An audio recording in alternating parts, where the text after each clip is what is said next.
नमस्कार माझी YouTube family. मित्रांनो, आपण आज भगवद्गीता या ग्रंथाबद्दल बोलणार आहोत.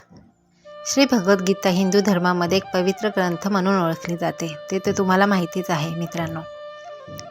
गीतामध्ये एकूण 18 अध्याय आणि 700 श्लोक आहेत.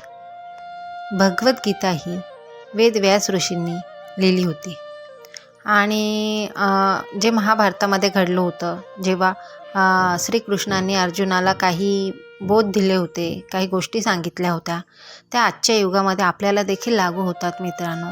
तर आपण आज त्यात जाणून घेऊया आणि माणसाला जगण्यासाठी काय हवं आहे हे देखील त्याच्यामध्ये लिहिलेलं आहे. तर आपण आज त्याच्यावरच बोलणार आहोत मित्रांनो. श्रीकृष्ण बोलतात, कर्म तुझ्या हातात आहे, फळ नाही, म्हणून कर्म करत राहा, चिंता सोड. आत्मा कधीच मरत नाही, म्हणून भीतीला आयुष्यात स्नान देऊ नको. सुख दुःख स्वभावाने स्वीकारणे हेच खऱ्या योगाचे लक्षण असते. अहंकार सोडला की जीवन हलके होते. मन जिंकलं तर जग जिंकता येते. जे घडतं ते चांगल्यासाठीच घडतं हे समजलं की मन शांत होतं आणि मनाला शांतता मिळते. भक्ती म्हणजे मागणं नाही तर पूर्ण विश्वास.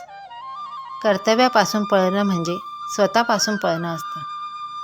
जो स्वतःवर विश्वास ठेवतो त्याच्यावर देवही विश्वास ठेवतो. उठ, लढ, पण मन स्वच्छ ठेव. मित्रांनो, भगवद्गीता हा केवळ धर्मग्रंथ नाही, तो जगण्याचा मार्ग आहे. जेव्हा जीवनात प्रश्न उभे राहतात, दुःख, अपयश, निराशा घेरते, तेव्हा श्रीकृष्ण सांगतात, उठ, कर्तव्य कर आणि भीती सोड. गीता आपल्याला शिकवते की कर्म आपल्या हातात आहे, पण फळ देवाच्या हातात सोडावे. सुख आले तर गर्व नको, दुःख आले तर खचू नको. समत्व ठेवणे हाच खरा योग आहे मित्रांनो. आपण शरीर नाही आहेत, आपण अमर आत्मा आहोत. ही जाणीव झाली की भीती आपोआप नाहीशी होते. मनावर विजय मिळवणारा माणूस संपूर्ण जग जिंकतो आणि जो स्वतःवर विश्वास ठेवतो त्याच्यासोबत देवही उभा राहतो. म्हणूनच जीवन कितीही कठीण असले तरी गीतेचा हा संदेश लक्षात ठेवा. गीता सांगते, कर्म करत राहा, पण फळाची आसक्ती ठेवू नकोस. आपले कर्तव्य प्रामाणिकपणे केले की मन शांत राहते. शरीर नाशवंत आहे, पण आत्मा कधीच मरत नाही. यामुळे मृत्यूची भीती आणि दुःख यावर मात करता येते.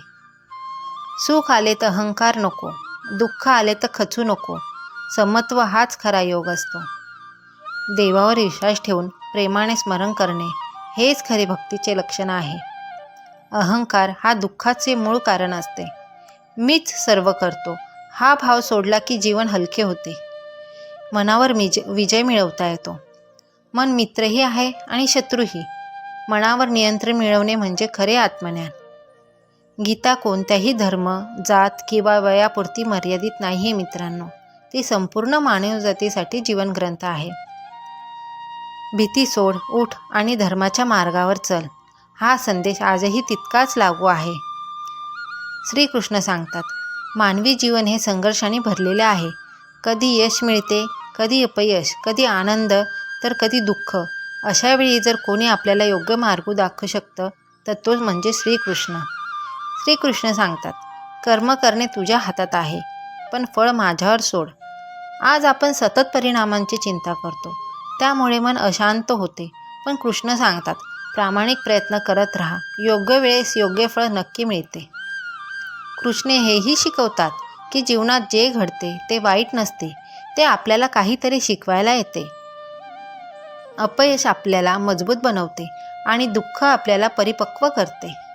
आजच्या धावपळीच्या जगात माणूस दुसऱ्याला हरवण्याच्या आनंदात सुख मानतो, पण कृष्ण म्हणतात, खरा विजय हा स्वतःच्या मनावर मिळवलेला विजय असतो. राग, लोभ, अहंकार यावर नियंत्रण ठेवणे हाच खरा धर्म आहे.